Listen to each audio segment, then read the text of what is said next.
High in the Ural Mountains of Russia, a scary story happened. It's February 1959. 9 hikers who were really good at hiking are dead.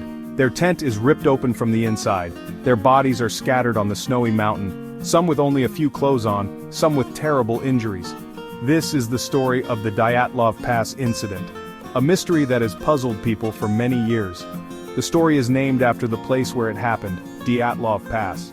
It's named after the leader of the hikers, Igor Dyatlov. The pass was known for being hard to hike. The hikers were students, excited for an adventure in the wilderness. They started their trip happy, not knowing the bad things that would happen. The story starts like any other adventure. A group of friends, backpacks full of supplies and dreams going into the unknown, but this exciting trip quickly turned into a scary fight to stay alive. The question everyone asks is simple, but scary. What really happened on Dead Mountain? The Dyatlov Pass Incident is a story of bravery and toughness in a really bad situation. It's a story that makes us think about how powerful nature is and how much we don't understand. And it's a story that even after many years and lots of guesses is still a mystery. There were 10 young people and 9 of them died on the mountain.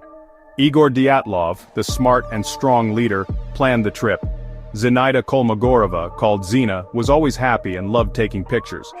Yuri Krivonyshenko, a former soldier, helped everyone feel safe.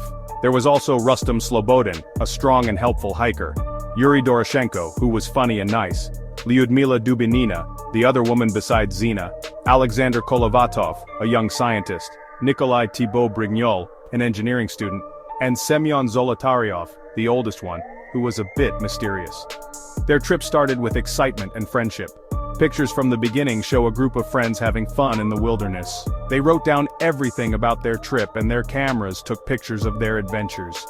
But as they went further into the mountains, their writing changed.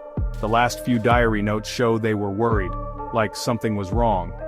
The hikers said they saw strange orange lights in the sky and felt like someone was watching them. The last picture from their camera, a blurry picture taken quickly, shows a weird light far away. These strange things would make people think of many different ideas later. When the hikers didn't come back on time, people got worried. A search team was made with other students, mountain climbers, and even the Russian army. The search was hard because of bad weather and the faraway place. Days turned into weeks, and people started to lose hope.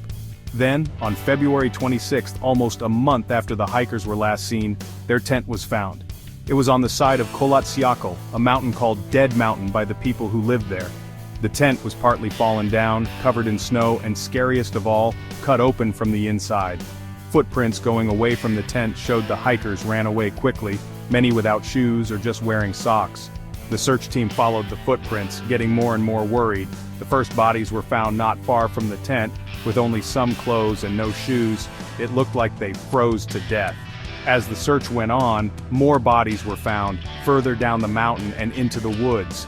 Some of the bodies had injuries that were hard to explain, broken ribs, bleeding inside, and one person was missing their tongue.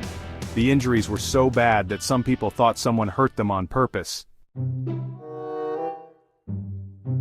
The official investigation by the Russian government couldn't explain what happened on Dead Mountain. The hikers' things, scattered around the campsite, didn't help much. Their diaries and cameras showed parts of their trip but no real answers.